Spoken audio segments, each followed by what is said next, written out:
1970 সালে আমি ফটোগ্রাফি শুরু করেছিলাম।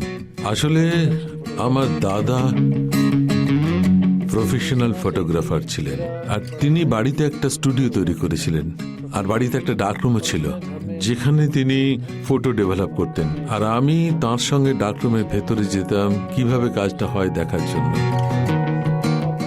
আমার ভীষণ ভালো লাগতো যখন তিনি একটা কাগজের উপর লাইট দিতেন এবং সেই কাগজটিকে কিছু তরল পদার্থের মধ্যে ঢেলে একটা ছবি নিয়ে আসতেন। আমার তো দেখে সব ম্যাজিক মনে হতো। এটা দেখে আমার খুব ভালো লাগতো, আর আমি চাইতাম আমি এটা করি। আর একবার ওনার অনুপস্থিতিতে আমি ওনার ডার্ক রুমে ঢুকে যাই, আর আমি ওনাকে অবজার্ভ করেছিলাম যে উনি কেমন ভাবে কাজটা করেন, আমিও তেমন ভাবেই কাজটা করলাম।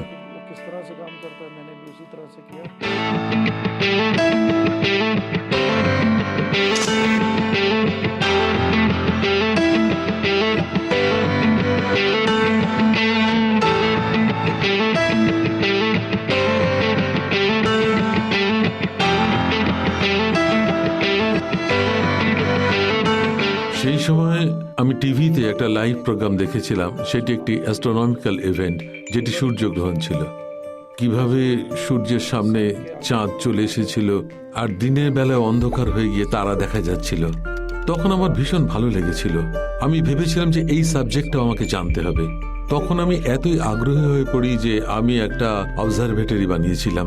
সারাদিন ওখানেই পড়ে থাকতাম, সেখানে আমি অবজার্ভ করতাম, ফটোগ্রাফি করতাম, আর সেলেস্টিয়াল ইভেন্টস, সেলেস্টিয়াল ফেনোমেনা ও অবজেক্টের অবজারভেশন করতাম।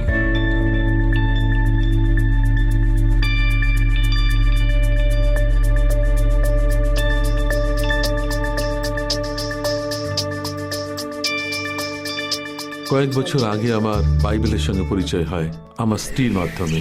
আমার স্ত্রী আমাকে বলতে শুরু করেন যে তুমি বাইবেল পড়ো, কারণ এই বাইবেল এমন একটি গ্রন্থ যেখানে তোমার সমস্ত প্রশ্নের উত্তর পেয়ে যাবে।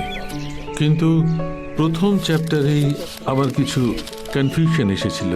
যেটুকু আমি কসমোলজিতে পড়েছি, অ্যাস্ট্রোনমিতে পড়েছি, সেটির সাথে আমি বাইবেলকে রিলেট করতে পারছিলাম না। আমার স্ত্রী বলেছিলেন যে এই সবই ঈশ্বর বলেছেন এবং এটি সত্য। তাই আমি বলেছিলাম যে যদি এটা সত্যই হয় তাহলে এর উত্তর এখানে পাবো, যেসব প্রশ্ন আমার মনে আসছে। যখন এই পুস্তকটি মন দিয়ে পড়লাম আর আমি উত্তরগুলো পেতে শুরু করলাম, তখন আমার বিশ্বাস আরো দৃঢ় হতে লাগলো।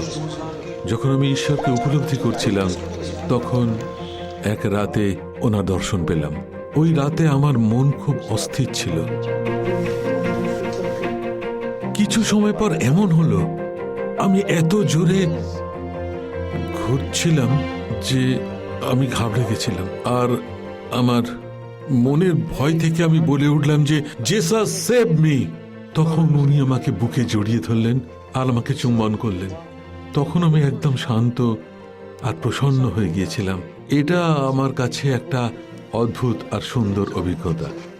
বাইবেলকে বোঝার পর, পড়ার পর আমার এটা বিশ্বাস হয়েছিল যে প্রভু সর্বদা আমার সঙ্গে আছেন। আমি তাকে ভুলে গেলেও তিনি কখনো আমায় ভুলবেন না। আর গির্জায় যখন আমি যেতে শুরু করলাম, সেখানে আমি ওয়ার্শিপ লিড করার সুযোগ পেয়েছিলাম। আমি চাই যে ফটোগ্রাফির মাধ্যমে যেন তার প্রশংসা হয়, আর আমি যা কিছু গাই তার মাধ্যমেও তার প্রশংসা হোক। যখন আমি চেয়েছিলাম তখন আমি পেয়েছি, যখন আমি খুঁজেছি তখনও পেয়েছি। সব পথ যখন বন্ধ, উনিই পথ দেখিয়েছেন।